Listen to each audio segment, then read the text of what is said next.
Alright guys, so part of Restring Saturday, it's the Epiphone Les Paul SL. So this is a very bright color, really pretty guitar. I think this is, we all watch the YouTuber 60 Cycle Hum. I think he bought one of these, and that pretty much kicked off his channel and made him very popular. When he took one of these guitars and he modified it, he did all kinds of stuff like that. I'm not going to do any of that. I'm just going to throw a new set of strings on it. So here we go. Let's get these old ones off of here. Let's put some strings on it.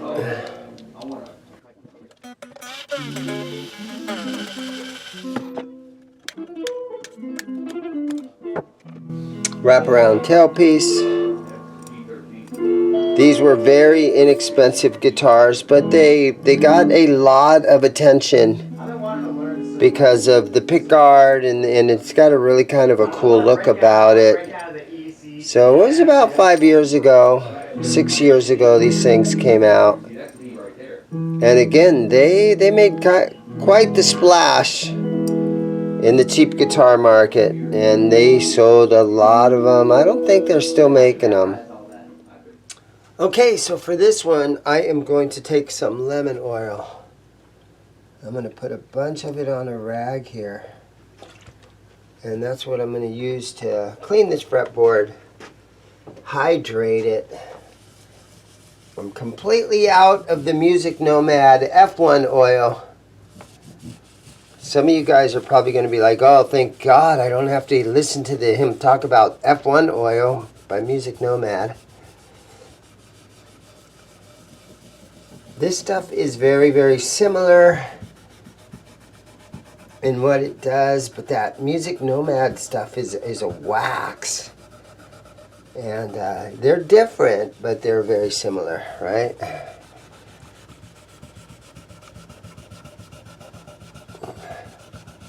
So just kind of let that soak in.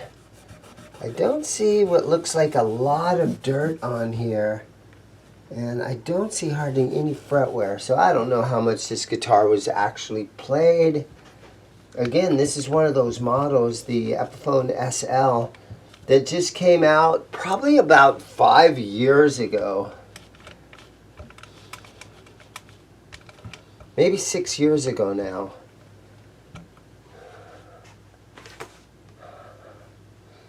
And so we're just going to let that soak in for a few minutes. And down here on these tuners, you can see some of these are loose. Now, is this the tuner where you can stick a screwdriver in the end here? Yes, it is. And just snug these down.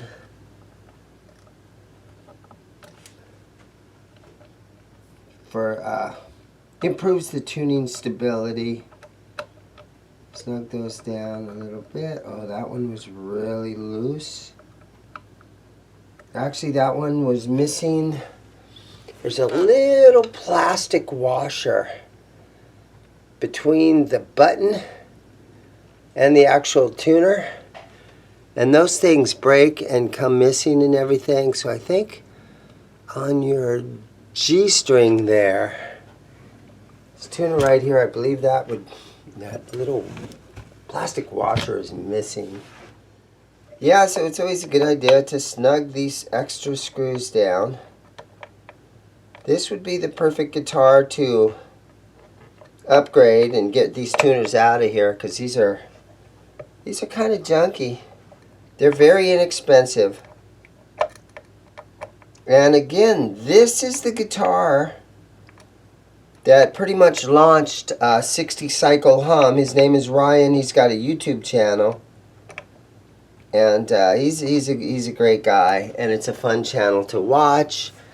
And he does a lot of pedal reviews. Me, myself, I suck at doing pedal reviews.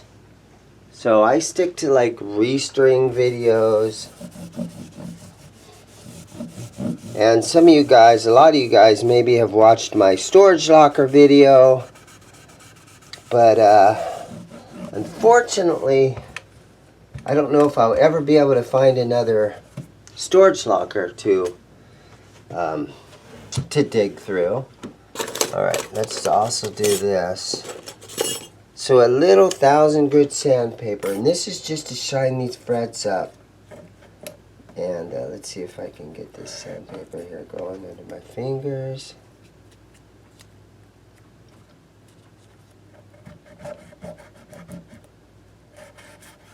Yeah, so little 1000 grit, using my fret guard just to shine these up. Just takes a second.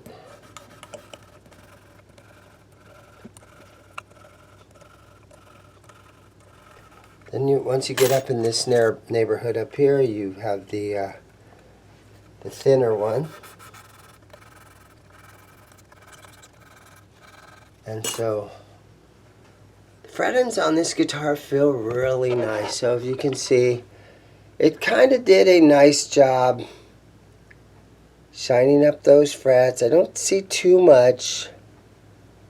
This is a used guitar. These were for a while they were like $119.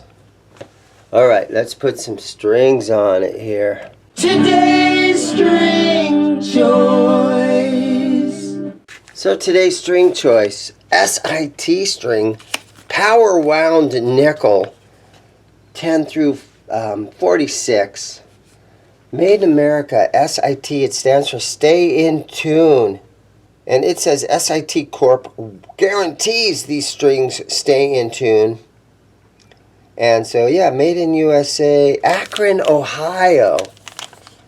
I grew up in Ohio. I grew up in Granville, Ohio, which is, I'm going to say like 30 miles east of Columbus.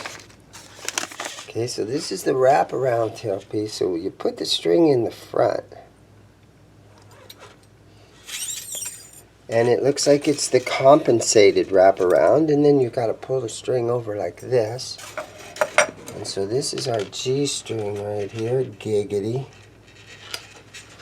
Goes across there like that.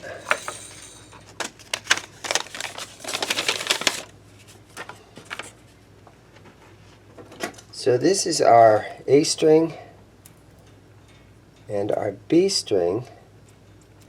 And SIT actually gives you an extra B string. So a very affordable pack of strings.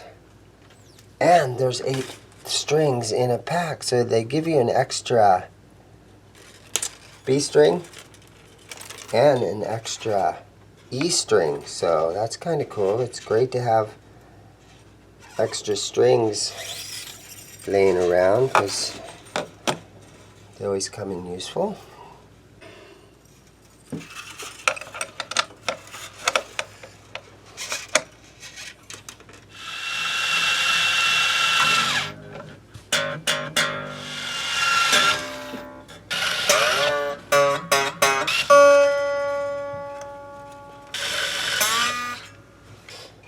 So you can see how the bridge is setting in there.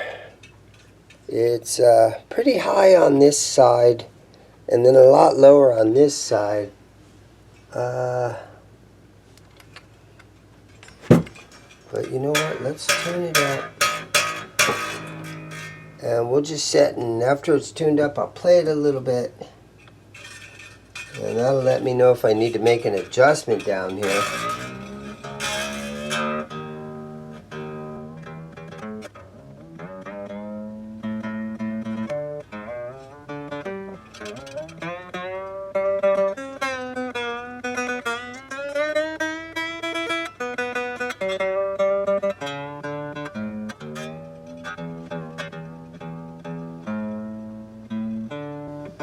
Okay, so we got it relatively close to being in tune.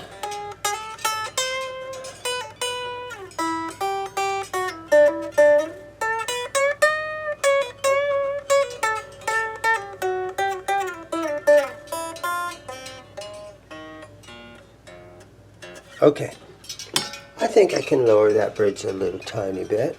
So I'm going to take a straight edge, screwdriver, straight screwdriver. And then let's just see what happens here.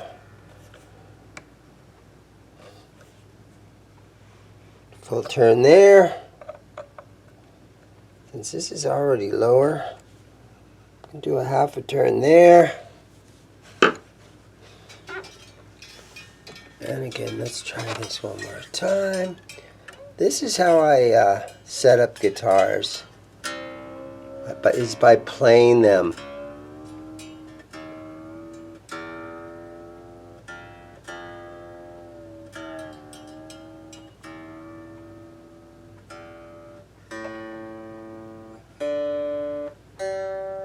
Okay, so it's not completely in tune here, but it's just close.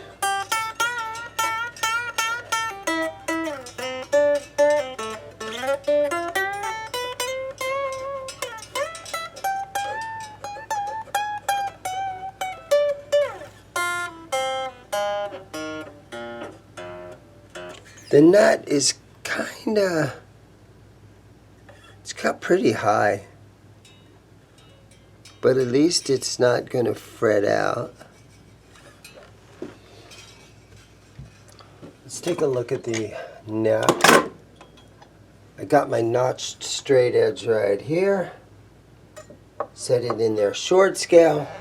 Pull it up like this so I can look at it. Yeah, she's got some neck relief in there.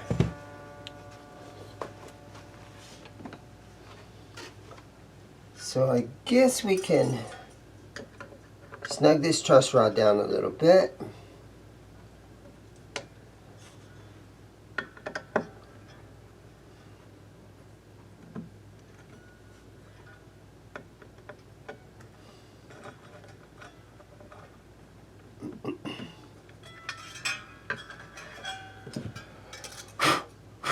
Okay, get some of that compound out of there. There's nothing compound in there. Alright, so grab the right wrench and there we go. That thing is super loose right there, so we're going to go about that far. Let's see what happens here. Dan from Dan Irwine, right? The StewMat guy. When he tightens his truss rod, he puts his little neck holder right here in the middle, and he lightly tugs down on the guitar a little bit like this, and that gives that truss rod, you give it a little extra boost, because my strings are still tuned to pitch, and that's okay, but sometimes it makes it a little harder for the neck to react when you got string tension on there. Dan Irwine, I think his name is. Ooh, that looks better. We're going to leave it right there. I'm just going to go right ahead and put the truss rod cover back on it.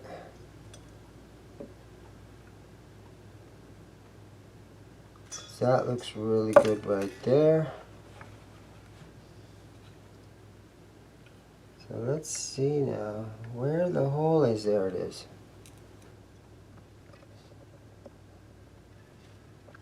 We'll see what happens now. I might be jumping the gun a little bit by putting the truss rod cover back on, but I think I'm going to be okay. So the worst thing that could happen is I'll have to take these 3 screws back out. Not the end of the world. Okay, let's tune it up again a little bit here.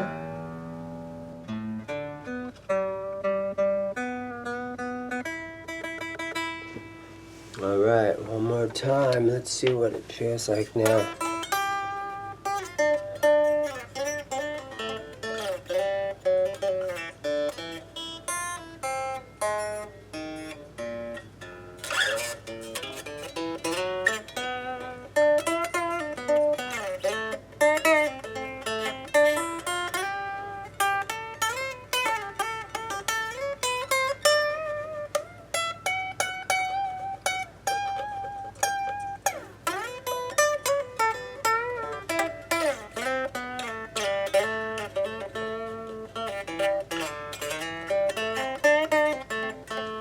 You know what's weird about this model is when these things came out, I think Epiphone was selling them for $119.99. And I think they maybe did this production. I'm guessing, guys. They maybe did this production model for 2 or 3 or 4 years, right? And now you can't get them anymore. But there's millions of them all over the place. But I think being here in a used guitar store, I think you could still ask $120 for them and you'll end up getting that. Or you can let guys talk you down to $100 for them. But I mean, for $100, $120, this is a really kind of a cool guitar. The yellow is crazy. It's very yellow. And I can see why it would appeal to surf rock guys, stuff like that, you know. She's got a couple little scratches on it and a couple of little marks on it here and there. Yeah, this might end up, after a couple of months, this might end up in my $100 hallway. I have a whole bunch of guitars right at $100. This one might end up there if it doesn't sell in the next 3 months or so at $120. I might throw it in the $100 rack. But there it is, guys. Let's go ahead and move on to the next guitar. Yeah, I got a bunch of guitars that need strung up and ready to go out on the showroom floor. Let's grab another. All right, here's what's next. Focus. The 1115, or is that an S? By Kramer. And Kramer, man, what a cool brand, right? You gotta love the old Kramer stuff. This one is maybe not so cool compared to some of the older ones.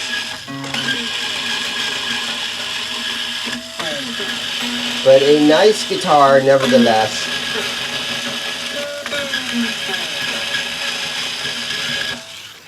You can see that it's got a new string here on the high E. Looks like a relatively new string. The other ones here are old. Snip these babies off.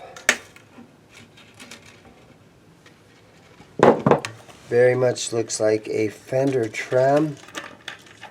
Wondering if we can get these strings out without taking the back plate off. Wow.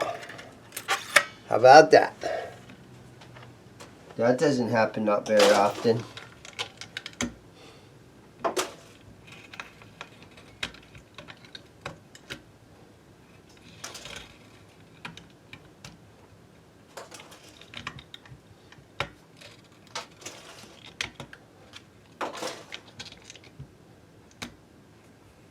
Okay.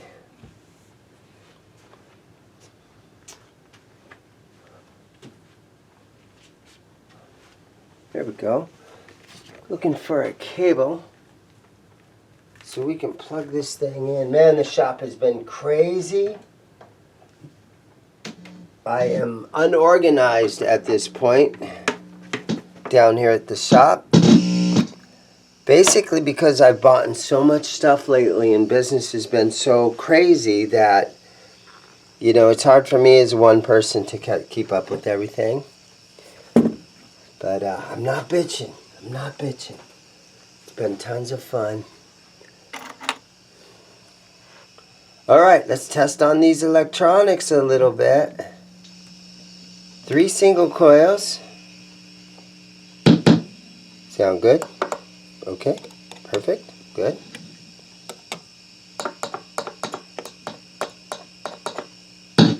Okay, that seems weird.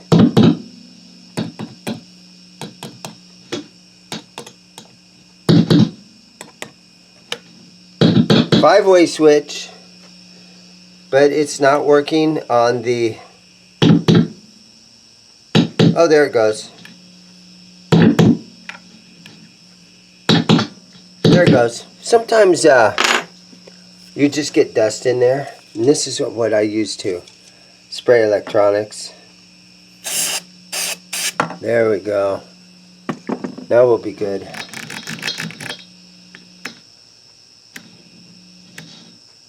Okay, so I don't know if you guys can hear that, but when you are on the single coil and you clip it over to the second position, you might be able to hear the 60 cycle hum go away when I switch it right now. Right? Then you got your 60 cycle hum again. So when you got two pickups going, it will eliminate that 60 cycle hum. And there it is humming again. So seems like it's working properly. Volume.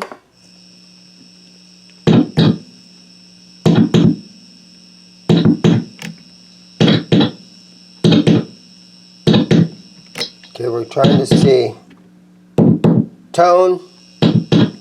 Tone on the front pickup.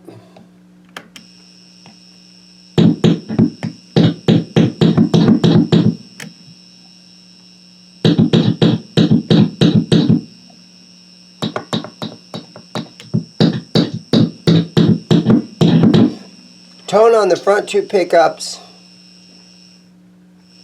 Volume? Nope, tone in the single. Okay, tone in two tones. It's my best guess just from tapping on this stuff. You guys may correct me if I'm wrong.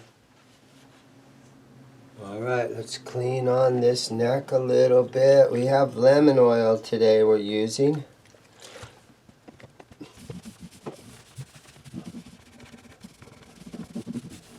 Kramer is such an iconic brand. Gibson owns Kramer nowadays. Hopefully Gibson will put out a lot of cool models under the Gibson brand, under the Kramer brand rather. And we can keep these Gibsons, or I mean these Kramers, alive and well. Don't stop making Kramers, Gibson. You can stop making these inexpensive imported Focus guitars if you want to. But don't stop making these cool Kramers. Here's what our neck's looking like right now. Doesn't look like this guitar was played very often. Has sort of a thin C-shaped neck. And fret ends are feeling pretty good. Okay, I'm going to shine the frets up a little bit. 1,000, maybe it's 1,200 grit sandpaper. I have it folded over a couple of times. I use my fret guard. And I just give each fret a couple of swipes just to take that top layer of dirt and stuff off of there. Not trying to level the frets or take any of the meat off the frets or anything like that. Not trying to sand them down. Just shining on them a little bit. And with one little tiny dab of this, sandpaper, I probably do like 10 guitars.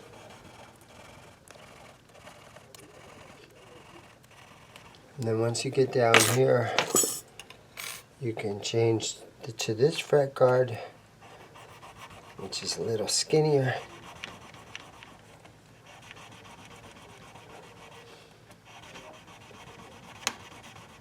Okay.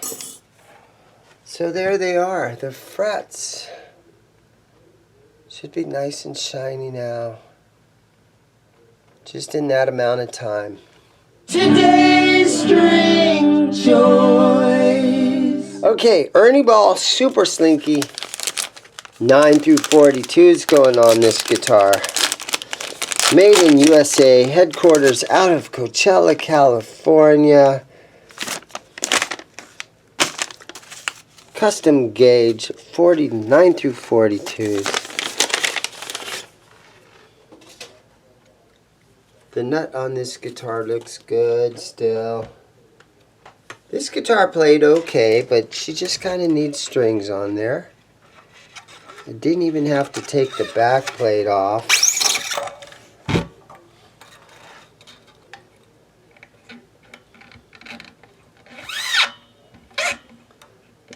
I used my Ernie Ball string winder.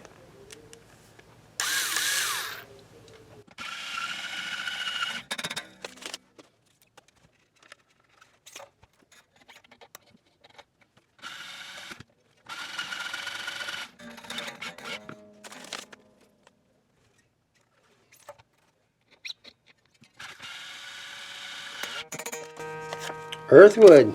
I do sell the Ernie Ball Earthwood strings too. Those are for acoustic guitars. Okay, I got my Snark headstock tuner, and I actually got the new one that is rechargeable. So that's kind of cool.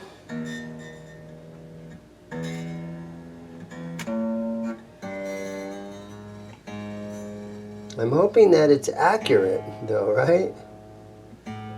It's a great invention, these Snark headstock tuners. Probably the best innovative new product over the last 20 years has been these Snark tuners. But guys still question how accurate they are.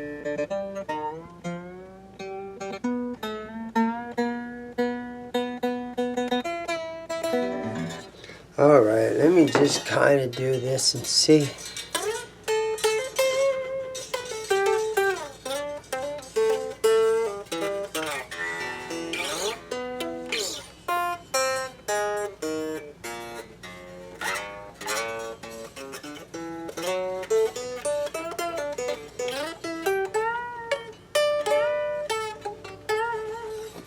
So it seems like it's playing pretty good. Draw this away. Let's just stretch it out a little bit.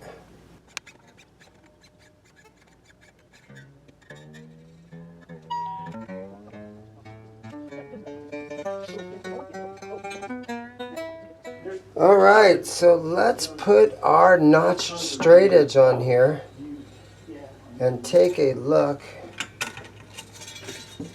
at the neck, and if I lift it up like this, I can see there's a little tiny bit of relief in the neck. Let me see if I can snug that down just a little. The trick is to find the perfect wrench for it. That one feels pretty good right there. Make sure that the wrench is seated in there into the nut perfectly, because you don't want to strip these out. There we go. I gave it a little.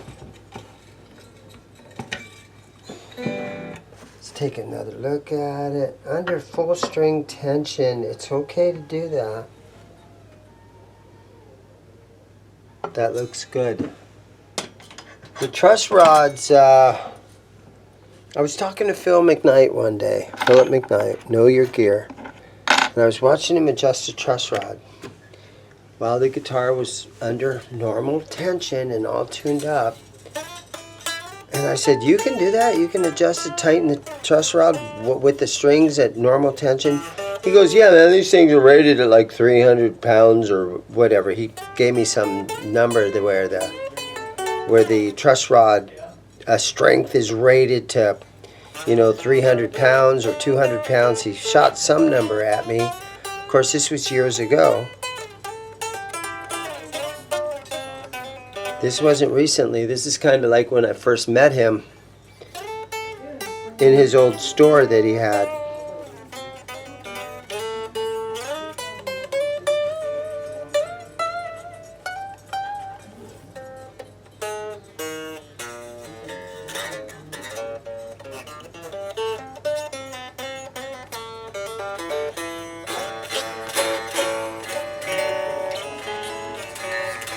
Alright, the strings are going to stretch out a little bit, but I think I'm okay to go ahead and cut the strings off up here at the top. I get some guys and they're like, don't trim the strings down until you're 100% sure that the guitar is ready. Okay, so there you go. It's a Kramer, made in China, inexpensive Focus by Kramer. Probably one of those $150 guitars, brand new kind of thing. Serial number CJ02. According to the serial number, I'm going to say it's about 21 years old. There it is.